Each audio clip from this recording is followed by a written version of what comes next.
नमस्कार। राष्ट्रीय समाचार में मैं जय सोनी आपका स्वागत करता हूं। आज गुनहगार कौन में हम उजागर करते हैं वो अंधेरी सच्चाइयां जो अक्सर हमारे अपने ही छुपा लेते हैं। हर केस, हर वारदात और हर रहस्य के पीछे छुपा होता है गुनहगार, कभी अपने ही घर में, कभी पड़ोस में और कभी समाज में। आज हम आपको दिखाएंगे वो सनसनी घटनाएं जो दिमाग हिला देती है और सवाल खड़े कर देती है। गुनहगार कौन में मथुरा से एक घर में 5 लाशें मिली, आखिर क्यों टूटा परिवार? और यही सारी जानकारी लेकर के हम आज गुनहगार कौन में आए हैं। मथुरा से एक ऐसी खबर जिसने हर किसी को झंझोर कर रख दिया। एक ही परिवार के भीतर पति पत्नी और उनके 3 मासूम बच्चों की लाश मिली है। यह कोई हादसा नहीं बल्कि सामूहिक आत्महत्या का मामला बताया जा रहा है। लेकिन सवाल सिर्फ इतना ही नहीं है क्या हुआ, सवाल यह है कि आखिर ऐसा क्यों हुआ। कौन सी मजबूरी, कौन सा दबाव या कौन सा डर एक पूरे परिवार को मौत की तरफ ले गया। आज गुनहगार कौन में हम उठाएंगे उन सवालों को जिनका जवाब हर किसी को जानना जरूरी है। देखिए मथुरा से श्याम चतुर्वेदी की एक खास रिपोर्ट।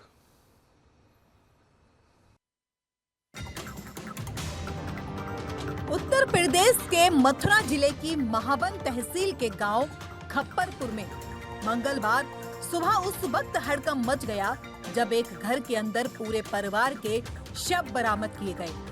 मृतकों की पहचान मनीष कुमार, पत्नी सीमा देवी और 3 बच्चों अनिम, प्रियांशी और पंकज के रूप में हुई। मनीष कुमार खेती बाड़ी का काम करता था। जानकारी के मुताबिक हाल ही में उसने अपनी एक जमीन बेची थी, जिसका जिक्र उसने आत्महत्या से पहले बनाए गए वीडियो में किया है। मैं मनीष कुमार अपनी मर्जी से मरे हैं। मैं उसी अपनी मर्जी से मरे हैं, इसमें किसी का दोष नहीं है। पुलिस किसी को भी परेशान न करे, न घर वालों को, न बाहर वालों को। हम अपनी मर्जी से मरे हैं। हम बहुत परेशान थे अपने दुखों से, इसलिए सभी से निवेदन है कि कोई किसी को परेशान न करे। जो मैंने प्लॉट बेची है सतीश ब्राह्मपुर वाले, उसके जीजा लक्ष्मण प्रसाद गोवर्धन के रहने वाले हैं, उस पर 12,60,000 रुपये आए हैं। बाद बाकी प्लॉट नाप के पैसे ले लें, उनका भी कोई कसूर नहीं है। हम अपने दुख से परेशान हैं और इसमें किसी की कोई भी गलती नहीं है। सब बढ़िया रहना, सभी से हाथ जोड़ निवेदन है, सब बढ़िया रहना। परिजनों के अनुसार काफी देर तक जब बच्चे घर से बाहर नहीं निकले तो अनहोनी की आशंका सी हुई। गांव वालों के साथ जब घर का दरवाजा तोड़ा गया तो अंदर का मंजर देखकर हर कोई सन्न रह गया। सूचना मिलते ही थाना महावन पुलिस मौके पर पहुंची। पुलिस ने सभी शवों को कब्जे में लेकर जांच शुरू कर दी। जांच के दौरान घर की दीवार पर चिपका हुआ एक सुसाइड नोट और एक वीडियो भी बरामद किया गया, जिसकी बारीकी से जांच की जा रही है।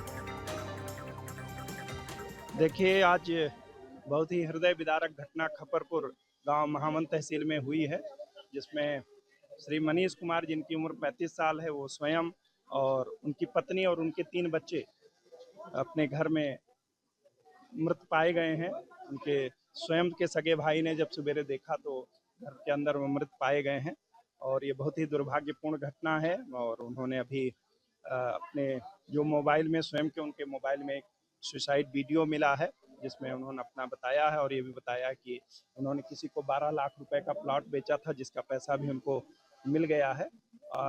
और खेती पाती भी उनकी है यहाँ।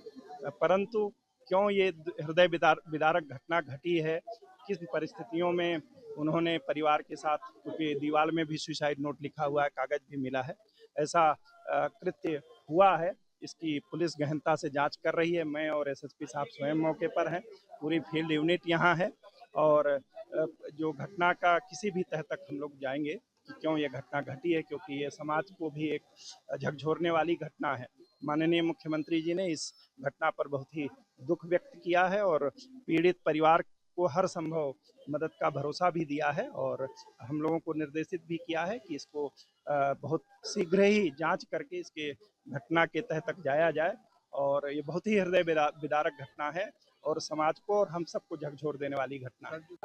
एक ही परिवार के 5 सदस्यों के सामूहिक आत्मदाह की घटना सामने आई थी और उसी सिलसिले में हम लोग यहाँ पर आए हैं। जो परिवार है वो मनीष का परिवार, ये 35 वर्षीय व्यक्ति थे और इनकी वाइफ 30 साल की और 3 बच्चे जिसमें से 8 साल आ गया। और ये एक प्राइमा फेसी सामूहिक आत्महत्या का केस निकल के आ रहा है। इसमें जो मनीष मृतक है उनके द्वारा जो अपनी इच्छा से मृत्यु करना, ऐसी बात दीवार पर भी लिखी गई है और उनकी डायरी भी कब्जे में ली गई है जिसमें उन्होंने किसी को दोषी नहीं पाया ऐसा लिखा है अपने स्वलेख में और बताया है कि वो अपने ही दुखों से परेशान होकर ऐसी घटना कारित कर रहे हैं। पुलिस समस्त साक्ष्यों को यहाँ पर एकत्रित कर रही है और सभी साक्ष्यों को देखते हुए और जो मोबाइल में मनीष का खुद का वीडियो मिला है उन सभी को देखते हुए आगे की विवेचनात्मक कार्रवाई करेगी। जानकारी मिल रही है कि पहले मुंबई के पति को मारा, फिर बच्चों को फिर उसके बाद सुसाइड करंट से। देखिए ये जो सारी चीज़ें हैं ये विवेचना में आगे आएंगी। अभी हम एक तरीके से यही कह सकते हैं कि एक सामूहिक आत्महत्या का प्रकरण था और इसमें किसी को दोषी नहीं पाया गया है। किस तरह से घटना हुई या की गई ये पोस्टमार्टम हमको स्पष्ट रूप से बताएगा, परंतु प्राइमा फेसी जो बातें आ रही हैं वो मैंने आपको स्पष्ट कर दी है और इसमें काफ़ी क्लियर इंडिकेशन मृतक ने खुद दिया है कि इसमें किसी को दोषी ना माना जाए और वो अपने ही दुखों से दुखी होकर इस तरह की घटना कारित कर रहे हैं। 3 छोटे छोटे बच्चे थे और वाइफ थी और वो, और जैसा कि इनके भाई से भी यहाँ पर बात की गई तो वो भी किसी पर दोषारोपण नहीं कर रहे हैं और कह रहे हैं कि ये एक तरीके से आत्महत्या का ही प्रकरण है। देखिए इनकी तंत्र मंत्र की बात तो अब आगे की विवेचना ही बता पाएगी, अभी हम इसको कोई भी स्पष्ट रूप से नहीं कह सकते हैं, पर हाँ ये ज़रूर पूजा करता था, पुजारी था, तो उसमें कोई ऐसी बात नहीं है, पूजा तो सभी करते हैं, पर आगे क्या है इनका कोई अगर तंत्र मंत्र से कोई चीज़ रिलेटेड है तो उसको भी तहकीकात किया जाएगा, परंतु अभी हम कोई भी चीज़ स्पष्ट रूप से नहीं कह सकते। मौके से सुसाइड नोट और वीडियो बरामद हुई। सभी पहलुओं को ध्यान में रखते हुए मामले की जांच की जा रही है। परिजनों और रिश्तेदारों का कहना है कि मनीष कुमार का किसी से कोई विवाद भी नहीं था। ऐसे में सवाल और भी गहरे हो जाते हैं। क्या आर्थिक तंगी वजह बनी? क्या मानसिक दबाव कोई वजह थी? या कोई ऐसी सच्चाई जो अब तक किसी के सामने नहीं आई? फिलहाल पुलिस हर एंगल से मामले की जांच में जुटी है। पोस्टमार्टम रिपोर्ट और डिजिटल साक्ष्यों के विश्लेषण के बाद ही इस दर्दनाक फैसले के असल कारणों का खुलासा हो सकेगा।